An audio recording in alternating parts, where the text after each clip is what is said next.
At the media conference on the latest COVID-19 situation in Brunei Darussalam, the COVID-19 Steering Committee announced that the early endemic phase under the National COVID-19 Recovery Framework will be extended for 1 month from the 1st until 31st of May 2022. The COVID-19 Steering Committee updated existing guidelines as follows. All officers and staff of the government of His Majesty, the Sultan and Yang di-Pertuan of Brunei Darussalam, including those working at service counters and as frontliners, regardless of their vaccination status, with the exception of those with Purple Brew Health Code, are required to return to work physically at their respective offices starting Monday, the 25th of April 2022. Therefore, the private sector is also encouraged to carry out this guideline, and further consideration is subject to respective employers. The Day Pass Protocol, which is provided for government officers and staff under Red Code to replace the requirement for quarantine with negative ART for 5 days, will be extended to the public. Those under Red Code will be required to report and verify their negative ART result daily for 5 days through the Brew Health application to allow them to enter premises each day. The measure will be implemented starting Friday, the 6th of May 2022. The media conference also highlighted on the updated exit country guideline, which is the requirement to be fully vaccinated with a third dose or booster dose for Brunei Darussalam citizens and residents, and those who intend to return to the country. This has been extended to individuals aged 12 to 17 who intend to travel out of the country starting the 15th of May 2022.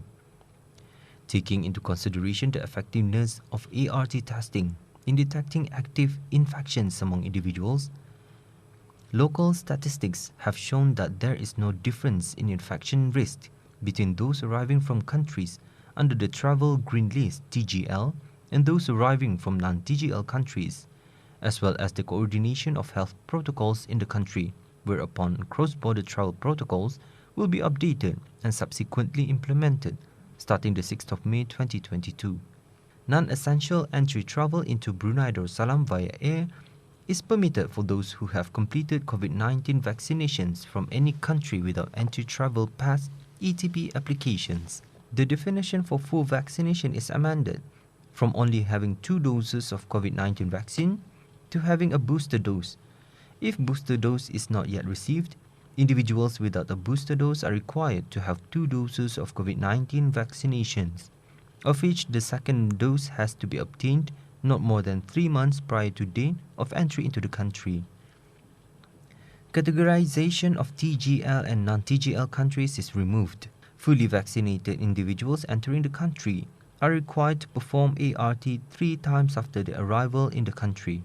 A $40 charge will be imposed for the 3 ART kits.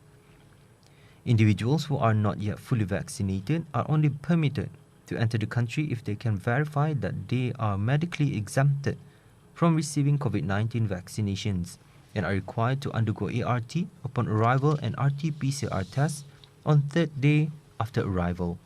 They are also required to undergo self-isolation until RT-PCR results are obtained. The $100 charge for both ART and RT-PCR still remains. Cross-border activities through land and sea control posts are still not permitted except for essential purposes only. However, citizens and permanent residents of Brunei Darussalam returning to the country via land or sea from essential travel are allowed to undergo self-isolation at home or at hotels. Registered domestic runners under the Ministry of Transport and Info Communications are required to perform ART twice a week and upload the results to the Brew Health application. Domestic runners are no longer required to undergo RT-PCR every fortnight. The extension of the early endemic phase and updating of guidelines taking into account the condition of daily COVID-19 infections, which has become more stable, increasing vaccination rates for the 3rd dose for both adults and teenagers, including vaccination rates for children, in addition to ensuring that conditions are stable after schools reopen and employees fully return to their respective offices, as well as updated cross-border guidelines.